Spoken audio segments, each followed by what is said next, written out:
Assalamualaikum warahmatullahi wabarakatuh. Selamat sore semuanya. Perkenalkan, nama saya Wanda Rahayuningsih. Saya dari kelas 5 PPSI semester 2 ingin membahas rencana pelaksanaan pembelajaran mata pelajaran Bahasa Indonesia kelas 10 semester 2 bermateri debat.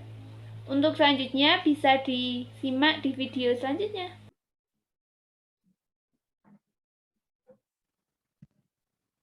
Fakta debat. Debat adalah kegiatan argumentasi yang bertujuan untuk menyampaikan pendapat.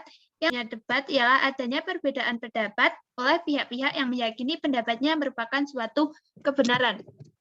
Sedangkan debat menurut para ahli ialah, menurut Henry Guntur Tarigan, debat adalah suatu kegiatan saling adu argumentasi antar pribadi atau antar kelompok manusia untuk menentukan baik tidaknya suatu usulan tertentu yang didukung suatu pihak dan disangkal oleh pihak lainnya.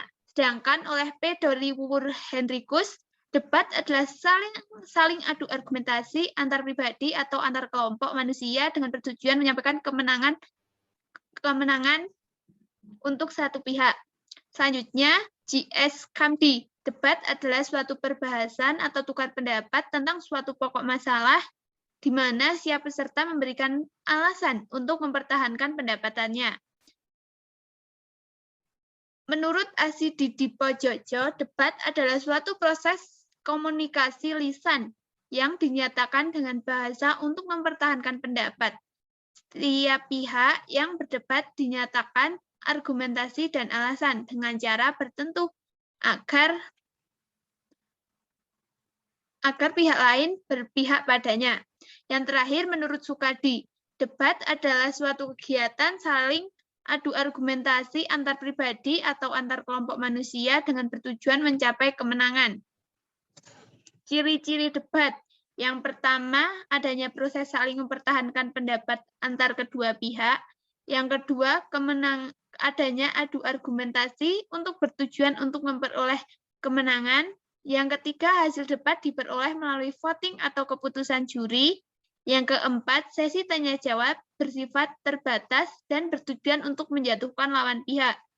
Yang terakhir, adanya pihak yang berperan sebagai penengah yang biasanya dilakukan oleh moderator.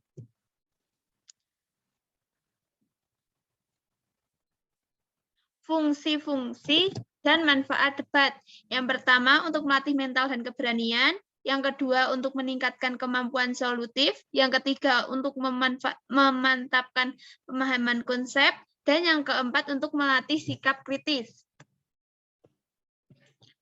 Tujuan debat secara umum ialah untuk mendiskusikan atau memutuskan masalah dan perdebatan atas sesuatu hal. Selain itu, tujuan debat diantaranya ialah melatih kebenaran mengumumkan pendapat, yang kedua melatih mematahkan pendapat lawan, yang ketiga meningkatkan kemampuan merespons sesuai masalah, dan yang keempat melatih seseorang untuk bersikap kritis terhadap semua teori yang sudah dikembangkan. Selanjutnya untuk macam-macam debat. Macam-macam debat yang pertama ialah debat pemeriksaan ulangan atau cross-examination debating. Debat pemeriksaan ulangan dilakukan untuk mengetahui kebenaran pemeriksaan yang telah dilakukan sebelumnya. Dalam debat ini diajukan beberapa pertanyaan yang saling memiliki hubungan sehingga menyebabkan individu yang diberi pertanyaan dapat mendukung posisi yang ingin ditegakkan maupun diperkuatkan oleh pihak yang memberi pertanyaan. Yang kedua, debat parlementer atau assembly or parliamentary debating. Debat parlementer juga dikenal dengan sebutan debat majelis. Fungsi debat parlementer yaitu untuk memberikan maupun menambahkan dukungan pada suatu undang-undang tertentu. Dalam debat ini, seluruh anggota debat berhak mengajukan pendapat dan gagasannya, mendukung atau menantang usul yang telah disampaikan setelah diizinkan oleh majelis debat dengan disertai alasan yang kuat. Yang terakhir ialah debat formal. Debat formal juga dikenal dengan sebutan debat konvensional atau debat pendidikan. Debat formal ini bertujuan memberikan kesempatan kepada masing-masing tim pembicara untuk menyampaikan kepada audiens atau peserta debat tentang beberapa argumen maupun gagasan yang dapat menunjang atau menolak ulasan. Untuk selanjutnya ada unsur-unsur debat. Yang pertama ada mosi.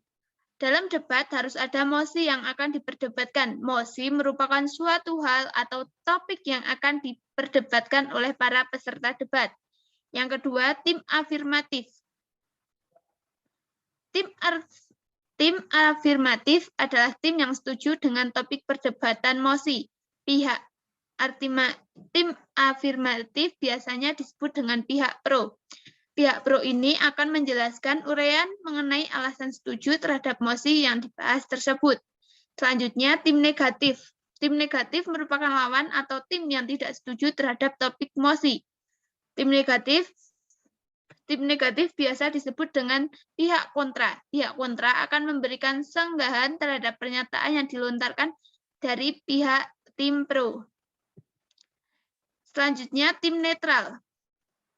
Tim netral merupakan tim yang tidak menaruh dukungan atau tidak condong terhadap suatu antar pihak, baik tim pro ataupun tim kontra, dengan kata lain bersikap netral. Selanjutnya, moderator. Moderator merupakan suatu antara unsur-unsur debat yang tidak kalah penting. Moderator